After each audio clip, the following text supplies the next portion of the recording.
नमस्कार दोस्तों, कैसे हैं।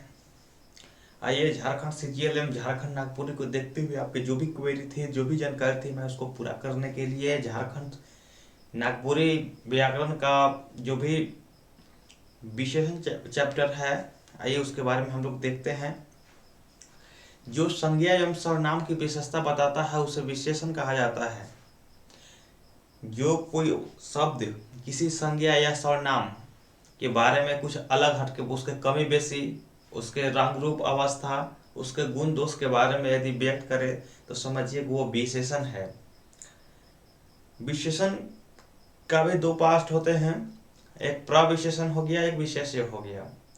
तो जो विशेषण की व्यवस्था बताता है तो प्रविशेषण हो गया, लेकिन विशेषण में कुछ उसका गुण संबंधित कुछ बात बताए, जो आपका विशेषण का विशेषता बताता है उसे विशेष्य बोलते हैं। तो जैसे कि शीला बहुत सुंदर लड़की है, तो वहाँ शीला के बारे में, सुंदरता के बारे में बताया जा रहा है कि शीला सुंदर तो है लेकिन बहुत सुंदर है। तो यहाँ पर सुंदर उसका विशेषण हो गया, लेकिन बहुत सुंदर है उसका प्रविशेषण के बारे में बता रहा है। तो दोस्तों इसमें सुंदरता आपका विशेषता के बारे में बता रहा विशेषण है, तो बहुत सुंदर उसके प्रविशेषण के बारे में बता रहा है। यानी कि उसको विशेष का भी जो विशेषण का जो विशेषता बताता है उसको विशेष से बोलते हैं। तो वह जाता तो है लेकिन उसका सुंदरता की वजह से आदमी मोहित हो जाते हैं। यानी अगर किसी व्यक्ति सुंदरता के काम से मोहित हो जाता है तो सुंदरता उसका विशेषण हो गया, और मोहित हो जाना उसका गुण दोष के बारे में वो विशेष्य के बारे में बताएंगे। तो विशेष्य के बारे में वो मुझे बता रहा है। तो आशा करता हूँ कि विशेषण एवं विशेष्य के बारे में अच्छी तरह से आप समझ गए होंगे। सीधी सी बात, संज्ञा सर्वनाम के बारे में जो विशेषता बताएगा, उसके गुण दोष कमी बेसी के बारे में बताएगा, वो आपका विशेषण हुआ।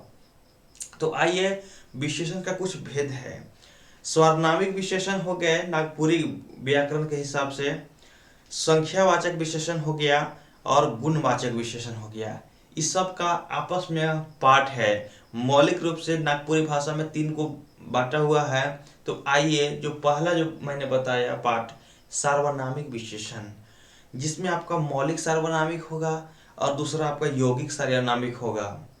तो पहला सर्वनामिक विशेषण का 2 पार्ट, उसके बाद आपका जो संख्यावाचक विशेषण है उसका निश्चितवाचक संख्या, अनिश्चितवाचक संख्या और परिणामवाचक संख्या के बारे में जो बताएगा, तो उसके बारे में हम संख्यावाचक विशेषण करेंगे। वही गुणवाचक विशेषण की बात करें तो गणनावाचक, क्रमवाचक, आवृत्तिवाचक और समुदायवाचक और प्रत्येकवाचक जो इसके बारे में बता रहा है वो आपका गुणवाचक विशेषण का एक भाग होगा, एक प्रकार होगा। तो गुणवाचक विशेषण संबंधी इतना था। अब आइए डिटेल्स में वीडियो जान लेते हैं कि वीडियो में इस सार्वनामिक विशेषण के बारे में क्या बताएगा। सर्वनाम जो किसी संज्ञा के पहले आता है तो वो सर्वनामिक विशेषण कहलाता है। दोस्तों, संज्ञा का स्थान पर आप जान रहे हैं कि स्थान वाला सब कुछ सर्वनाम तो बोल जाता ही है, लेकिन सर्वनाम से पहले जब कोई संज्ञा के पहले जो आता है, क्लियर मैं कर देता हूँ फिर से आप समझिएगा जरा। सर्वनाम जब कोनो संज्ञा के पहले यूज होता है, यानी पहले आता है, तो आपका सर्वनामिक विशेषण कहलाता है। जैसे में ई पूरा गांज, नागपुरी भाषा में बोल रहा हूँ, ये पूरा गांज उ कोम्बा कोनो धांगर, ही पूरा गांज, यानी कि आपका पूरा के बारे में बताया जाए। पुआल हो गया हिंदी भाषा में, गांज का मतलब ढेर लगा हुआ है, उसके बारे में बता रहा है। सर्वनाम उसके बारे में आप जाने दोस्तों। इसके बाद सर्वनामिक विशेषण का 2 भेद होता है, उसका भी है जो मैंने आपको बताया, मौलिक सर्वनामिक विशेषण और यौगिक सर्वनामिक विशेषण। मौलिक सर्वनामिक विशेषण का अर्थ है कि मौलिक, इनके मूल, जे बिना कोनो बदलाव के संज्ञा के पहले आता है वो मौलिक सर्वनाम कहलाता है। बिना बदलाव के संज्ञा से पहले आएगा। तो जैसे कि मैं आपको बता सकता हूँ कि वो करिया है, वो गोरा है, उसके बारे में यदि बताएगा तो समझिए कि उस सर्वनामिक विशेषण की विशेषता के बारे में बता रहा है।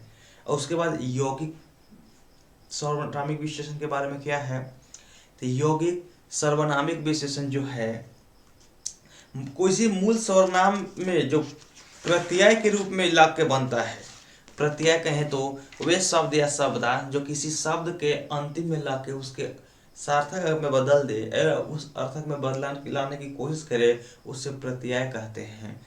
तो जैसे कैसन घर मतलब किस तरीका का घर है, जैसन देश वैसन भेष, यानी कि जिस प्रकार का आपका रहन सहन है उसी प्रकार का आपका पहनावा टेबल हुआ। उसके बाद सर्वनामिक विशेषण के आपने बारे में देख लिया। अब आइए गुणवाचक विशेषण के बारे में मैं जिक्र कर रहा हूँ, बता रहा हूँ। गुणवाचक विशेषण में जहाँ किसी व्यक्ति का गुण के बारे में है, दशा स्वभाव विधि विधान जो भी है उसके बारे में अगर इंगित करता है, निर्देश करता है, बताता है, तो वो गुणवाचक हो गया। तो गुणवाचक के बारे में जहाँ तक कि किसी नया पुराना काल दोष गुण अवस्था रंग रूप के बारे में बताएगा, सीधे तौर पर ये जान लीजिए आपने। इसके बाद हम लोग आते हैं थर्ड नंबर पर। अगर मूल प्रकार में विशेषण के देखें तो संख्यावाचक विशेषण के बारे में हम लोग पढ़ेंगे।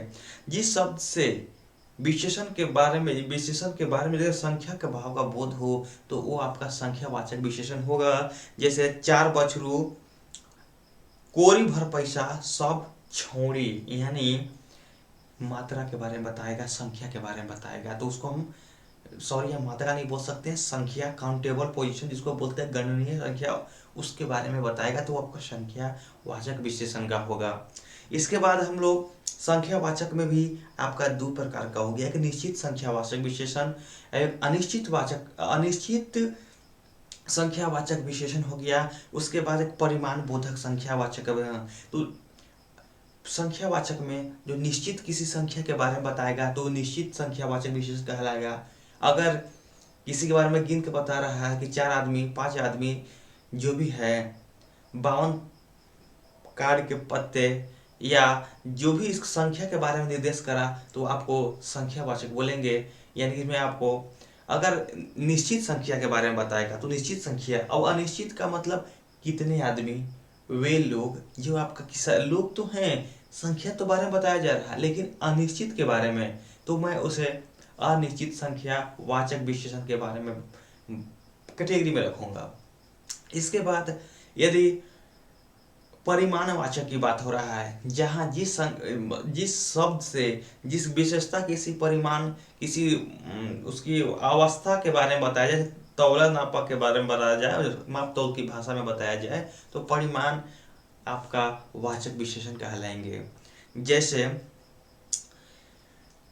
परिमाण के बारे में बता दें तो उसे 6 रुपया, एगो छोड़ा, एगो तो है लेकिन छोड़ा उसके बारे में बताएगा 6 रुपया।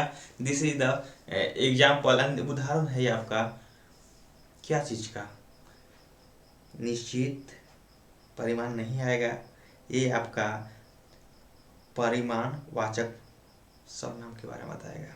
चलिए ठीक है।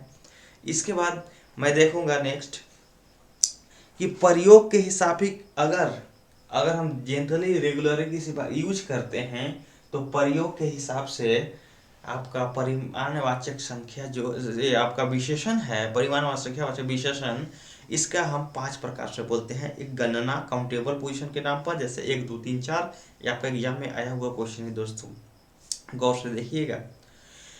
क्रमवाचक हो गया आपका, आवृत्तिवाचक हो गया, समुदायवाचक, प्रत्यय की वाचक, यानी कि निश्चित संख्यावाचक का भी कुछ पार्ट हो गया। वो तो मैं बताया कि निश्चित मतलब गिन जिसे हम निश्चित खुले तौर पर काफी विश्वास के साथ गिन सकते हैं, निश्चित है, फिक्स्ड है, नियत है, निश्चित वाचक हो गया। वही गणनावाचक में कहें तो आपका पूर्णांक बोधक में आता है। पूर्णांक बोधक में बात करें तो कैसे 1 2 100 1000 जो है आपका पूर्णांक में आएगा। अगर इसके साथ ही अगर मैं देखूं कि अपूर्णांक में देखना है, यानी अनिश्चित के बारे में देखना है, बोधक विशेषण के बारे में, दोस्तों ये सब हम संख्यावाचक के बारे में पढ़ाई कर रहे हैं, जिसमें गणनावाचक संख्या जो होगा उसका पाठ के बारे में बताया जा रहा है।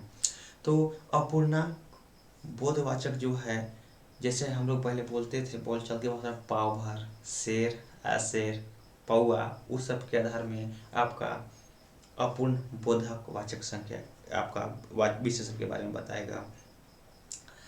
इसके बारे में आपको बता दिया कि निश्चित, अनिश्चित एवं परिमाण के बारे में तो आपने देख लिया। इसके आधार पर अब आपकी क्वेश्चन नहीं छूटेगी दोस्तों, ये मेरे आपसे ग्रांटेड व विश्वास है।